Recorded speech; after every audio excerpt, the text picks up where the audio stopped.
We'd like to begin by acknowledging the traditional owners and custodians of the land which we are filming today, the people of the Kulin Nation. We also pay our respects to their elders, past and present. Well, hello everyone, and welcome to the latest episode of the Queued Up podcast. Today we have a very special guest, Willow Smith. And we're excited to be talking about something that we've unpacked a little bit on this podcast because we've had people come in talking about, live engineering, but just a deep dive into audio engineering, sound, audio, all the fun things that people geek out on. But I thought a good way to start this was be for you to give a bit of a background as to who you are, and that you're not Will Smith's daughter, which you've probably grown up with. And where you started and where you are now. Yeah, hey, I'm Willow Smith. I'm an audio engineer. I've been here at QSIC for about 8 months now, working in the ad production department. But before then, I've worked in live sound. I've been able to work on film. Did a lot of recording at university where I got my bachelor in audio. And just big fan of music and all things sound. And for someone who doesn't know what an audio engineer does, I guess is that the correct term, audio engineer? Yeah. What do you do? Wow. Is that a big question? Just a little bit. Yeah, it's existential. With everything in the creative industry, like audio is such a broad term and it means a lot of things. But with my current role, it means creating audio packages that get to be played in store. So that's from working with music and editing and mixing and mastering, from recording voiceover talent and directing them through scripts and all that kind of stuff. And at the end of the day, we've got a nice little piece of audio that can be played in stores. And obviously you mentioned you've worked in live events, film, and now obviously in-store audio. How did you end up in audio engineering? Because I also want to point out that it's, maybe more so now, but it was a male-dominated field. So when was the moment that you were like, oh, this is something I could do? And was there an opportunity or a program that you did that sparked that?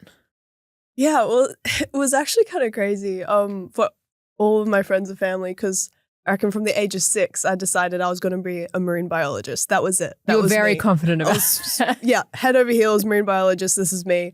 And then when I was about 14, I'd been playing music with my band at school in this little program. Suddenly clicked. I was like, hang on a second. I want to be in audio. Like, I don't want to be paid to play on stages as my career, but I want to be involved somehow. And I was lucky enough to do vet music performance. So I got to play around with music a lot and got to see more of the live sound sort of aspect of audio. And it wasn't until I got to uni and I just went, you know what? We're going to do the degree. We'll see what happens. Hopefully I like it. And I feel like that's most people. Yeah. And I just I'll fell see in how love. it goes. How do you find audio differs from film or a live sound event? I feel like they're very different niches in terms of the way that people are consuming the audio. Obviously one's live and in the moment, and film is almost can be crafted to fit something and then presented to an audience. How do you find the differences in both of those? Yeah, well, I guess at the end of the day, it's all about feel and creating an experience, whether that's, in the moment or something that people will be watching in their living rooms or in a cinema. The thing with live sound, it's a lot of adrenaline. You're going on the fly, you're hoping that you're making it right, you're making your quickfire decisions. And what I personally love about working with film or audio ad production at the moment is taking the time, making my decisions slowly, trying lots of different things and comparing. That's definitely what I find where that's my happy place. Yeah. But it's all about just trying to make the most fun and interesting creative sort of experience for the listener and, drawing everyone in through sound. What have been some of your favorite shows to live sound engineer? Back when I was at the RACV City Club, we actually had a magician come in. Ooh, I like this. Unique. And so originally for that sort of set that he was doing, I was just going to be in charge of visuals, switching between the camera and the presentation that was happening along the side. But just before he got on stage, his sound trigger sort of machine, his little desk, it just broke. And so he had to quickly show me give me a rundown of his set, and I had to on the fly do all of his audio cues whilst doing the visual switching. I feel like they would have been very specific audio cues, right? Yeah. Like he was a magician. Sparkle sound or like. Yeah, it was crazy. It was really intense. It was a lot of fun because I got to like, watch a magician do his thing, but I also got to, add the sparkles. Oh, yeah. It's very unique experience. I feel like a magician. You have to be it almost be like, I guess, sound engineering for a theatre performance because you have to hit all of the cues in a way that's very specific. I guess that's anything, but when it's related to an action on stage. Yeah, you want it to line up. You want it to line up, especially you're like, oh, this isn't my usual job. Yeah. It's because like when the pun's, relying on that little sting, you're like, oh God. Yeah, exactly. And can we unpack a little bit about obviously your passion for film and audio and film? I think that a lot of people probably, I guess it's like in-store music, right? When it's good, you don't really notice it, you're not talking about it, but it drives the story along. What do you love most about that? I guess it's pretty much that. It's being able to like bring magic that you wouldn't really know was there. Like when you get given like a piece of film, sometimes there's, in my experience, has been like some sound design in there that you're just building off of. Sometimes it's been totally blank. And it's just really cool getting to take a project like that and just build it up and like add this invisible story that only you can really hear. But without it, you're not actually getting the full film. Yeah, it's just so much fun. I've actually seen on TikTok like people doing comparisons of a piece or a part of a film and they take all of the audio away and they're like, this is just the scene with the actors acting. And you're like, oh, that's really awkward. Yeah, or like where the like music makes a difference. Yeah. This really intense scene, but then they add Careless Whisper on top. Yeah. Exactly that. And you're like, wow, it really does. It makes such a difference. And I think that the everyday consumer doesn't think about it as much as we do because we're all consumed by it. But it changes so much about a film, which is why I'm always so like fascinated about like the people that win sound design at the Oscars and all of these sorts of things because it really makes a film. And you can have great actors, but without music, it's going to be really awkward. Yeah. Moving further back into like in-store sound, when you walk into a retail store or any environment like that and it has terrible audio, what are the things that immediately make you cringe? Because I feel like we've all walked into a store, you're like, what is going on? They're like playing out of a small boom speaker. And I don't think people realize that it can change the environment, but I'd love to hear your thoughts on it. Yeah. Well, I guess the biggest thing is like clarity. Like if you walk in and it's just a wall of muddy noise, you're like, what is going on? And it just takes you straight out of it. Also like, and that can be so many things. That can be like a really reverberant room, or maybe the volume's just way too loud and you just can't hear anything, or too quiet. And yeah, you walk in, you're like, oh God, like what's going on? Or like it's too overwhelming and you're just trying to like look for, the right packet of chips. I have actually, walked out of places because even like live sound, like gigs, that the sound's not great and your brain just feels a bit like, what's going on? And as someone who loves music, when something's just not right, I'm like, there's something in my brain that goes like, I can't. Something's off, which I can't even imagine if I was an audio engineer standing in a live gig room where it's not a great space for audio. What do you think makes a good space for, I guess let's, talk about live audio, jumping back to that, because I feel like that's probably like a very interesting thing to unpack because it's never it's often not predictable. Yeah, no, it's especially like going into the retail environment, like every store, every venue that you go to watch a band in, it's entirely different. So it's, it's the playback system, it's the speakers that are in there, it's where it's positioned, it's how the engineer is mixing the show, or like how everything's been recorded, like, and just kind of what's in the room. Like if you go to a concert and it's entirely empty, the sound's going to be totally different from if it's a packed room, because all this the people is what in I there feel about are sound absorbing. checks, because there's no one in the room at sound check, and then it sounds different. Sound checks are, they're meant to like calm you down, but you end up going, hang on, this is not at all what I remember. But also like, why do I not sound good? Just more reverb, add more reverb. Yeah, I'm like, just make me sound like an echo and I'll be fine. It's all good. But it is so noticeable. And like as a performer, someone who's been in live spaces around Melbourne, in Australia, all those sorts of things, you notice when there's a venue that has, you know, invested in the acoustic environment of the space, because it really changes how things sound. And you do start to go, oh, wow, I actually sound okay. Which is like being around different venues. Remember I played Northcote Social Club, and I really loved playing there because it's, first of all, the sound tech was awesome and amazing, shout out. But the environment felt like really built for musicians. And it's like a very damp room, like the carpet and the curtains, like it stops that tinny sort of ringing. Yeah, everything felt very warm. And the lighting. Yes. All of the audio felt like warm and blended, and I felt very comfortable with that because it didn't have that harshness to it, which some venues I feel like have. But yeah, I feel like I could go on a tangent forever about. Me too. Because I'm so particular when I walk into a gig, even if it's a stadium gig. I'm like, why does this not sound good? Yeah, literally. Like stadium gigs are like the worst. They're the worst from a sound perspective. They're amazing because you're seeing this amazing artist that you love, and they're definitely huge if they're playing a stadium. But if you're going there with an audio mindset, you're not going to have a great time. Yeah, because I guess like what is the technical feat to make that sound good is quite difficult, right? Like it is insane. Like what's the last stadium gig I went to? Lady Gaga. Wow.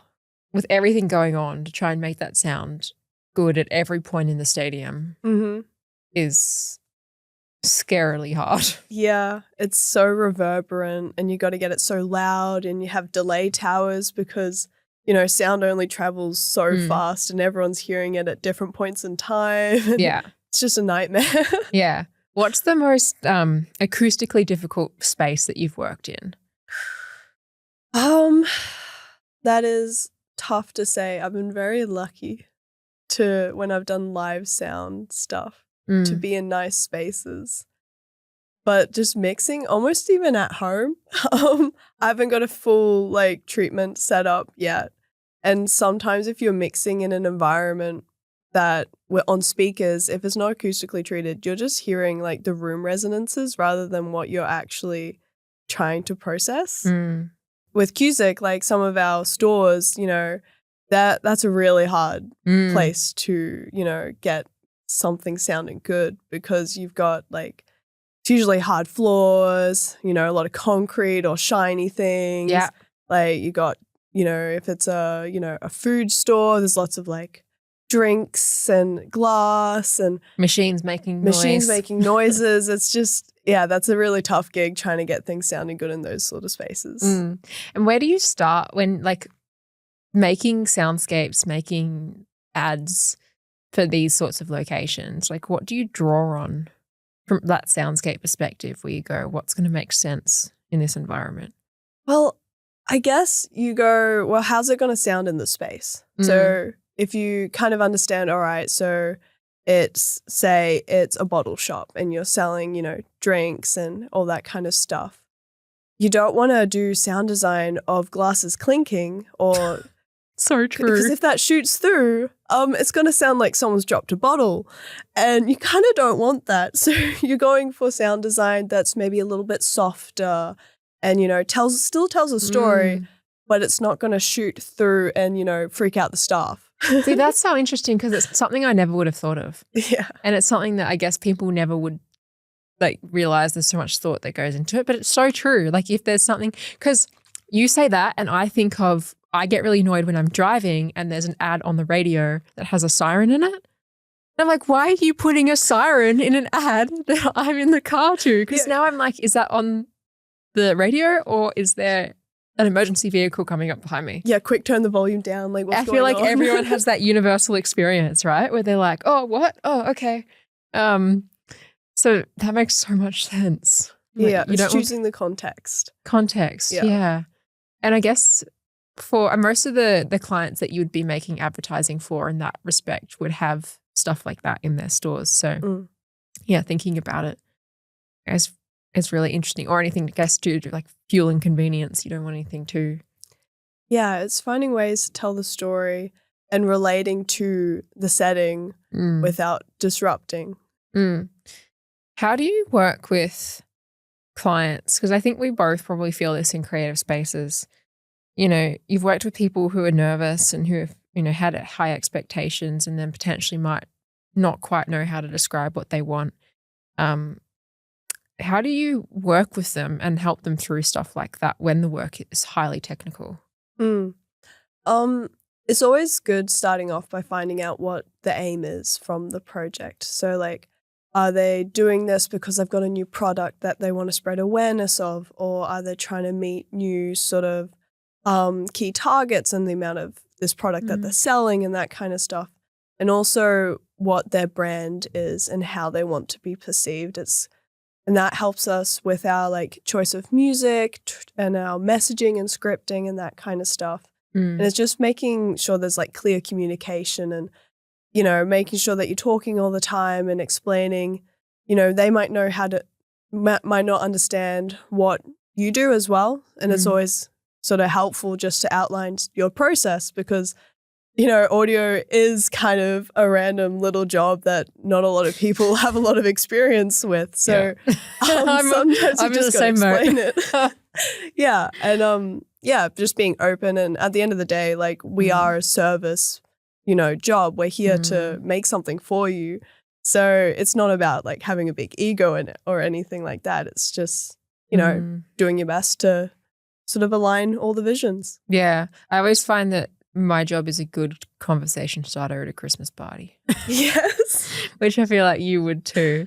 It immediately makes someone go, oh, that's cool. Yeah, what do you do with that? What does that actually mean what again? What does that mean? You know, please explain.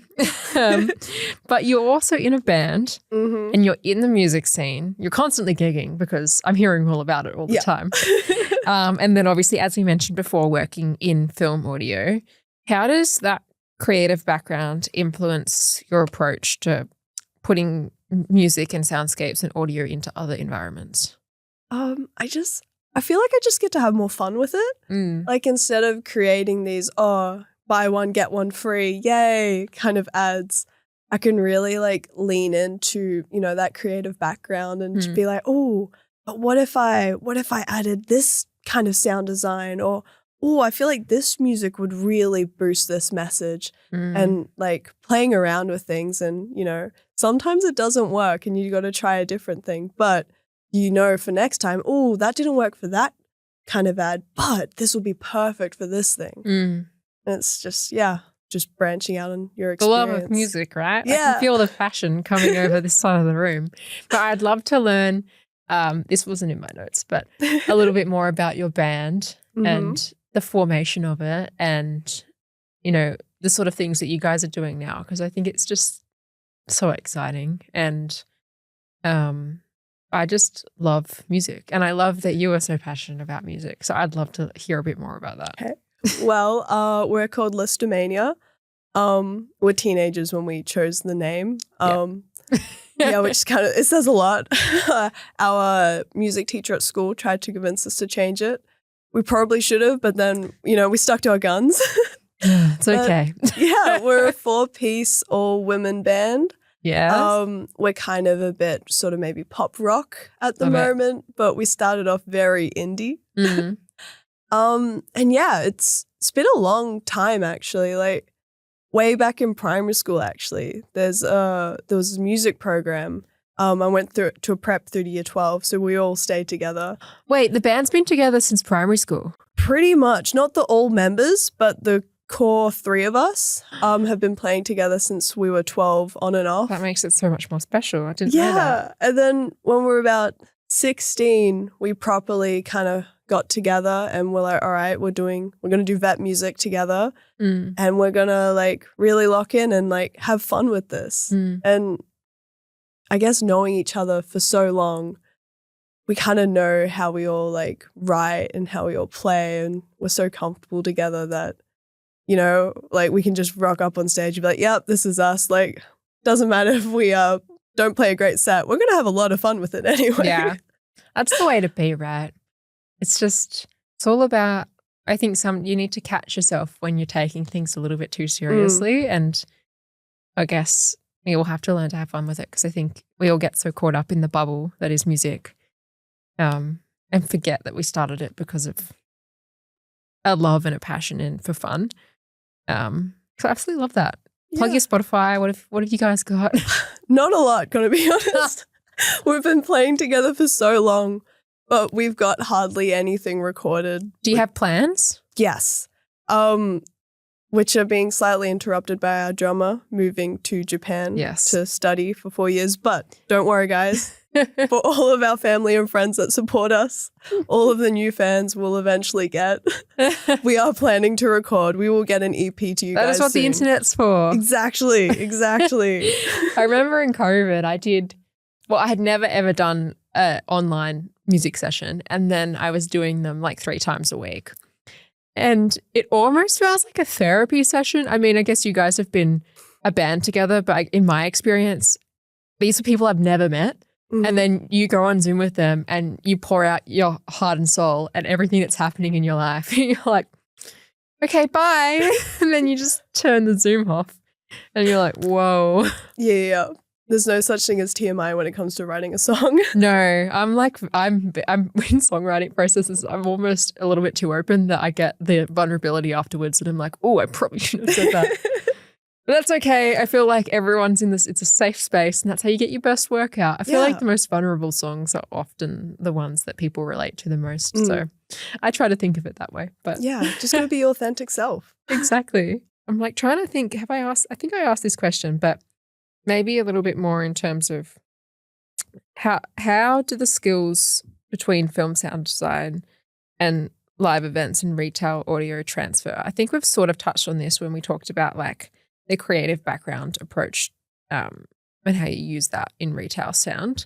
But are there any specific skills in terms of like EQing an ad or getting into the nitty-gritty of the technical stuff? I'd love to hear about that. Well, I guess with live sound, like it's knowing how your sound's going to react in the space, you know, drawing on my knowledge on acoustics and just how to mix live.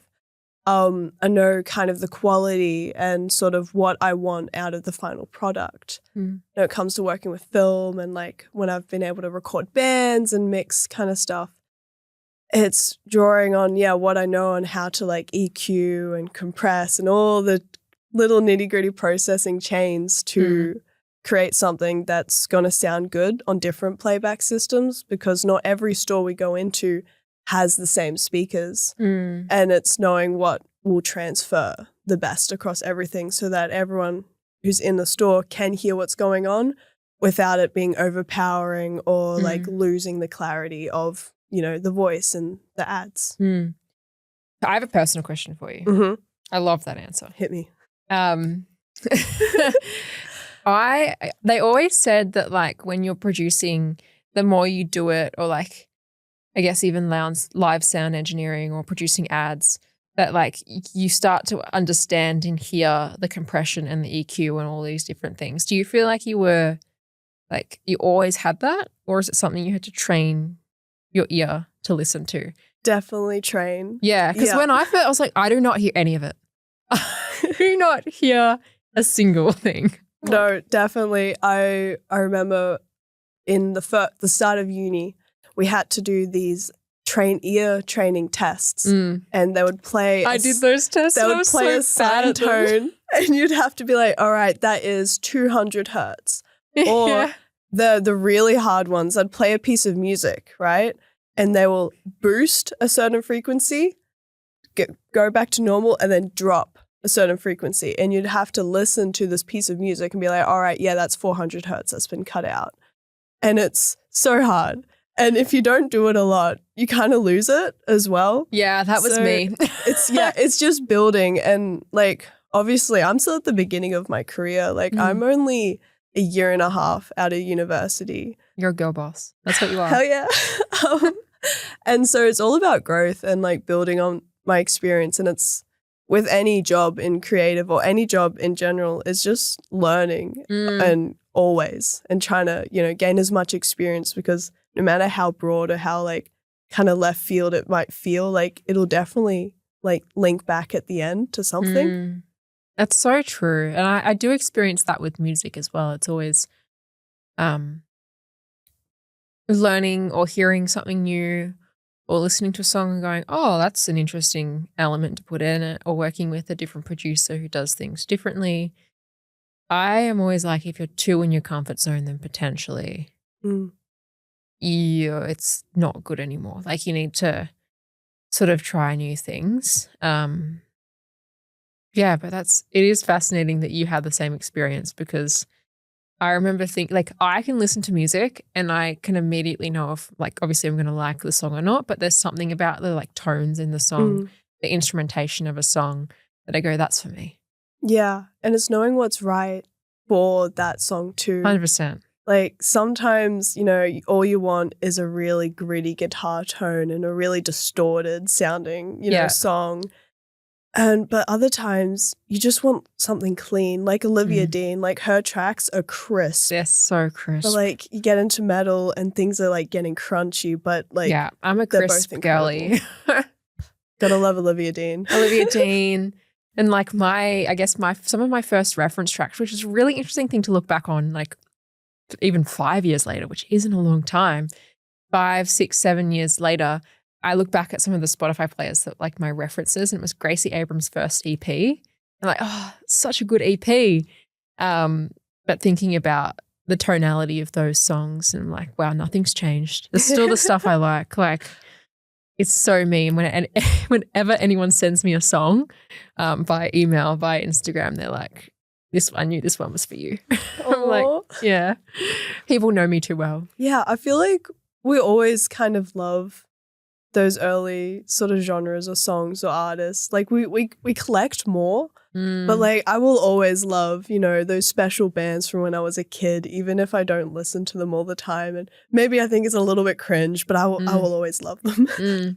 Another sort of expertise question for you. Yeah. For anyone listening, if someone was opening up their first, if we're talking what you do at QSIC, their first retail store tomorrow, what are the 3 most important audio things they should know? What should they be thinking about? Okay. Alrighty. So they should be thinking about the speaker placement in their stores. Like obviously you don't have the expertise. It's okay. That's what I'm here for. That's what the rest of us are here for. That's what Willow's here for. Yeah. But you should be aware of the fact that speakers can only do so much within a store. Like you want to get the placement as good as you can, but the environment is going to have an impact on the sound. And sometimes we're going to need to acoustically treat the space or adjust the things. Also, the noise floor within your space. Like, do you have coffee machines going all the time? We're not going to put a speaker over the coffee machine. No one can hear We can put one in the coffee machine. Yeah. Beans and beats. Yes. There's a coffee shop idea. Record store coffee shop. Yeah, credit me, please. But yeah, it's being aware of, you know, the points and areas in your space where it is harder to hear even without music going, and just having that in mind going, all right, so this is going to be a problem spot. What can I do to fix that? But at the end of the day, like your space is going to be so much better with audio, like not to sell or anything, but it's all about, you know, the feel and the brand, your brand, and trying to bring that out in little ways. It changes the environment. And like I have this one very vivid memory of a theater show that I went to. What was it? I don't know if maybe it was Jasper Jones. I think that's kind of controversial to say right now. But but what they did is they immersed you as you came into the theater. And there was like traditional First Nations music playing. They were burning eucalyptus in the theatre. And I feel like all of this encapsulates like all of the perfect elements of in-store as well. Like I know some people do scents and all those like personalized scents. It smelt like eucalyptus. You walked in, they were like smoking on the stage. And this was before the show even started. And I had never seen anything like this. And it just gave me like a shiver down my spine. And I was like, this is the perfect moment, the perfect way to encapsulate an audience. And I think that that can be translated obviously not just into live theatre or music or all those things, but other environments. And it also shows you how important it is when you have a captive audience to then keep them there. Yeah, because like the in-store experience isn't just grabbing what you need, going to the checkout and off you go. Like, you know, you've got a brand and your brand identity isn't just like the color. You know, it's not just, you know, your purple logo. It's, you know, your beliefs as a company. And that isn't just through your visual communication. Like music and sound will always have a big part in that, because as humans, that's what we connect to so much. Like music is such an important part of all of our lives, whether, you know, we acknowledge it or not. And so, yeah, just, you know, playing the right tracks, like that's your entire job. you know music and you know how people interact, and audio is exactly the same, because it's, you know, you're creating an experience and an emotion and something that you can connect to. Yeah, it's a really powerful thing, because there's not many things in the world, and especially in a commercial scene, where it can evoke an emotion and it can evoke a memory and an experience. I think obviously scent can do that, but I think sound's a really strong one, in the way that people go, oh, that song or that thing reminds me of that time, or I heard this song on my first date with this person, or like all of those really pivotal memories. And it's such a powerful asset that people forget to use. And I think that goes, you know, with brands, but also just in the way that artists connect with their fans and all of those sorts of things. It's so important. And I think, sound design is another important part of that. I thought the way we could end this, we usually play a little game with our guests. Yep. So there's a little paddle beside you. The first thing we'll play is a bit of a yes-no game. So yeah. Hold it. It's just like this, and then that way. Gotcha. Okay. Yeah. And I'll say some statements, and you can be like yay or nay, and you can explain it a little bit. So this is the first sort of segment of the game that we like to play with people. Are you ready? Receiving a late night audio brief. Yeah. It's rough. It's a rough world. I will do it. Don't you worry. Like, I'm here to get your audio out in stores, but there's so much to do, and you really want to like put the time. Think about it, right? You need to put into it to make sure you're creating the best project. And a last minute audio brief, you're like, oh, we could have done so much with this if you just gave it to me yesterday. Yeah. Oh man. Second one. Not using EQ. No? Big no. Okay. You need EQ. Wow, you're very passionate about it. Yeah. You just listening to an original, like just the straight piece of audio, you're like, oh no, this is fine. But trust me, once you apply some EQ, you realize how much crisper you can get that sound. Like, maybe I should just EQ all my voice memos. Yeah. EQ them all. All the ones I send to friends. Be like, wait, I'm going to EQ this so I sound better. Hold on. I'm just going to put an EQ, bit of a compression, make me sound like 10 out of 10 when I'm ranting for 5 minutes about something. Totally. You're like, Nikki, shut up. No. And last one, adding 100 sound effects. Yes. Okay. I love sound design. Sometimes you do only need a couple, but I find layering is so important. Like, you're creating, say you've got a scene, right? You need to add in the atmosphere layers, you know, like maybe you're outside, there's leaves, there's a bit of wind, you know, and then the car's driving down the road. So you got the tires, but then you got the brake, you got the door opening. Like, you're just adding all these teeny tiny parts, and it creates the full story.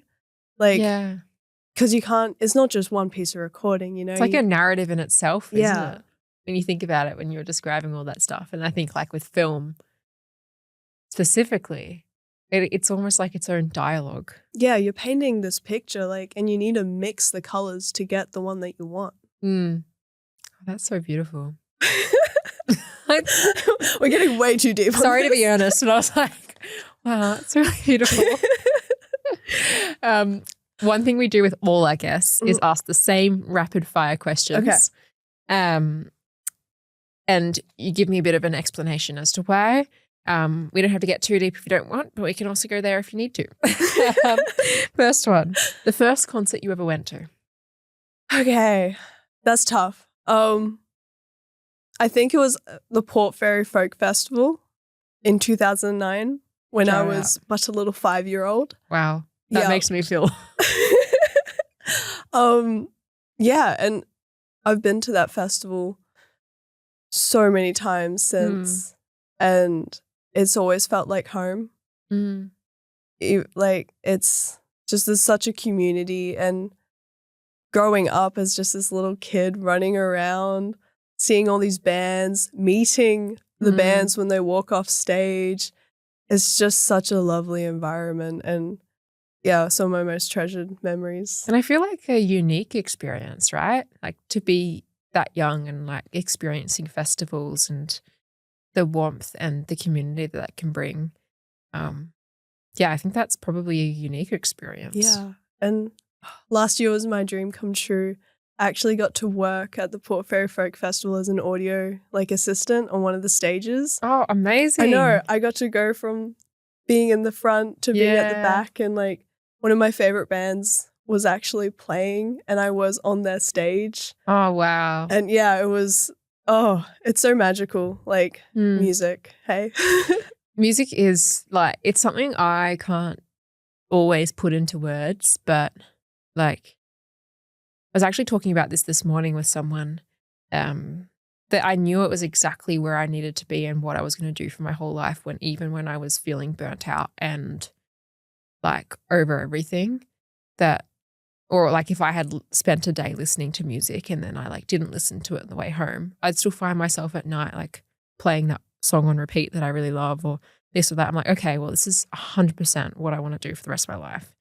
Because like you, I had a side quest when I was younger that I wanted to be a vet till I was about 5 years old. Oh, yeah. Then I realized that I'm not so great with the blood and the gore of it all, so maybe it's not a good idea. Yeah. But music was always a part of my life and always something that I did. Like I used to run around the house doing performances, basically naked in a tutu with my high five guitar. Perfect. Yeah, that was my intro into performing. And there's photos and videos of me doing it. I'm like, how did I put my parents through this? They loved it. I am so sure of that. Yeah. Or when I first got my first set of speakers. Oh, hell yeah. Yeah. And I would just turn it up. And that one song on repeat. My whole house. I remember the Hamilton soundtrack was playing full throttle. We've all been there. And I'm like, how did they deal with that?